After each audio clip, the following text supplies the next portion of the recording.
संसार दे रहबर दातार पातशाह धन धन गुरु नानक साहिब जी उन्हां दी महान जीवन करनी तो सदके जांदे हां।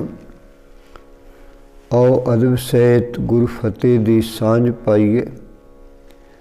वाहिगुरु जी का खालसा वाहिगुरु जी की फतेह। मनुख जिंदगी नूं समझण विच वधेरे करके फेल है।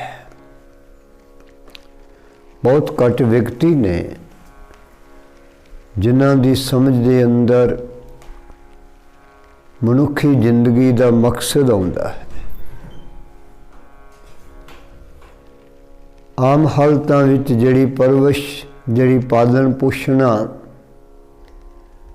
मनुख नूं दित्ती जा रही है उहदे विच केवल ते केवल संसार दा कर्म, दुनिया दी किरत, परिवारक सुख, परिवारक सुखां दे साधन, मनुखी जिंदगी दा मान सन्मान, ये सारा कुछ बंदे दे सामने बहुत महत्वपूर्ण करके दिखाया भी जाता है, दिसन भी लगता है।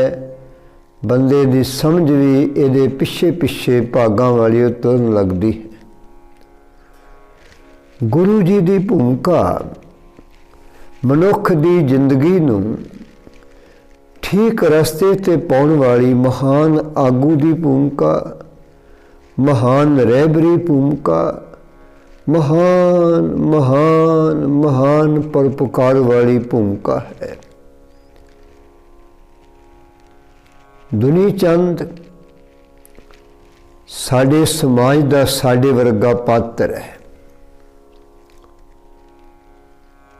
जिहड़ा बहुतात संसार दे बंदियां दी पात्रता दा एक साडे सामने उस समय का महत्वपूर्ण नमूना है। गुरु नानक सच्चे पातशाह परोपकार करने वाले ने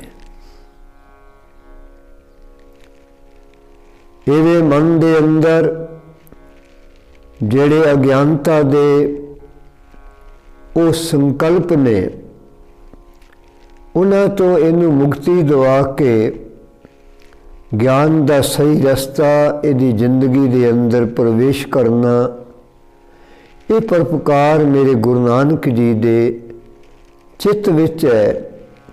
केवल दुनी चंद वास्ते नहीं, सारे संसार दे प्राणी मात्र दे वास्ते।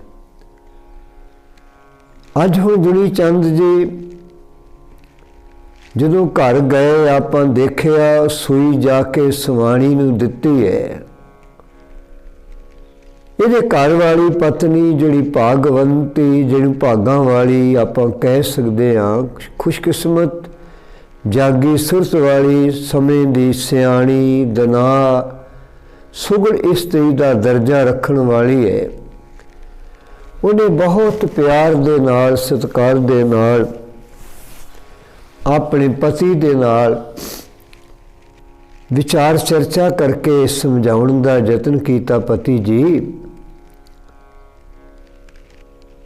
तानू सूई दित्ती है, तुसी ले आए हो, ये ताड़ी बेसमझी है।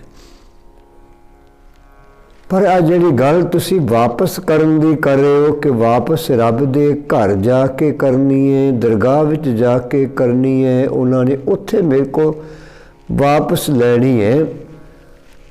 थोड़ा जिहा ठंडे दिल दिमाग दे नाल मेरे साईं सोचण दा यतन करो कि ये संभव है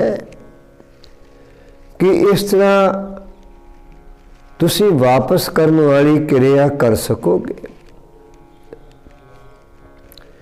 कि तुसी वाकई दरगाह विच जाके सूई उन्होंने वापस दे सकोगे। मैनू तो जी समझ आउंदी है सूई देण वाले संसारक व्यक्ति नहीं हैं जिन्हां ने सूई तुहानू दित्ती है। मैनू तो उन्हां दी शख्सियत बड़ी उच्ची, बड़ी महान, बड़ी ज्ञानवेता, बहुत वड्डी समझ दा धुरा केंद्र, ਜਾਂ मैं कहां कि उन्हां दी जिंदगी ते मैनू रब्बी ज्ञान दा भरिया होया खजाना दिखाई दे रही है। हुण इस वाणी दे बोल ने दुनी चंद ने इन्नी गंभीरता दे नाल गुरु नानक जी दे शब्दां नूं नहीं लिया। ते सह सुभाਅ जिवें आम विगती कर्म करदे, मेहनत करदे, धन दौलत कमाउंदे, कर लैके आउंदे, ते अज भी उसे तरह ही दुनी चंद जी गुरु नानक जी को सूही लैके घर चल गए सन। सुआणी दे बोलां ने झंजोड़िया है। सुआणी दे बोलां ने जिवें सुता होया व्यक्ति किसी सुपने दे आउण दे नाल अचनचेत जागदा है, उहदे चेहरे दे उत्ते बड़े अजीबो गरीब जे हाव भाव होया करदे ने। जो कुछ उहने सुपने च देखिया, जिन्हां ख्यालां ते विचारां ने उहनूं उस नींद विचों उचाट कीता, उहदे चंगे मंदे प्रभाव उहदे चेहरे दे उत्ते, उहदे मन मस्तक दे अंदर कुछ समा जिउंदे रहिंदे। दुनी चंद अपनी सुआणी दे नाल विचार चर्चा करनी शुरू करता है। भगवान जी, मैं तो तुहाडे वांग सोचिया ही नहीं है। मेरी ते बुद्धि उत्ते, मेरी ते अकल उत्ते कोई दुनिया दी माया दा इहो जिहा प्रभाव पै गया। मैं तेनू ऐसी सधारण दी सुरती ते बिरती नाल ले लिया कि शैन इंज ही संभव होएगा जिवें घर आए सतपुरख जी आख रहे ने। मेरी अकल ने काम नहीं किया। मैं इनू तुहाडे वांग जिवें तुसी इस बड़ी सियाणप नाल सोच के दस रहे जे कि मनुख संसार विच आउंदा भी खाली हथ है। जदों संसार तो बंदे ने जाना है, जाना भी खाली हथ है। ना कुछ लैके आया तो ना कुछ लैके जा सकते, पर मेरी समझ विच नहीं आया। इस तरह मैं नहीं समझ सकिया। अपने फिर मन दे अंदर झूरना शुरू करता है। अपने मन दे नाल मन नहीं फटकारा, मन नहीं लानता, मन दे नाल गल्लां करनी शुरू कर लेंदे। मेरे पापी मन, तेनू क्यों समझ नहीं आई? तू गुरुदेव दे इशारे में तू क्यों नहीं समझ पाया? अपने आप नूं तू बड़ा वड्डा अकलमंदा कहना है, सियाणा कहना है, सुगड़ आख दे। ऐ तेरी सुगड़ता, ऐ तेरी अकल। जिहड़ी गल जीवन साथन जी कह रहे ने कि संसार दे अंदर बंदा खाली आउंदा है, खाली जांदा है, इन्हां जिहड़ी गल समझाई जिहड़ी है सच है।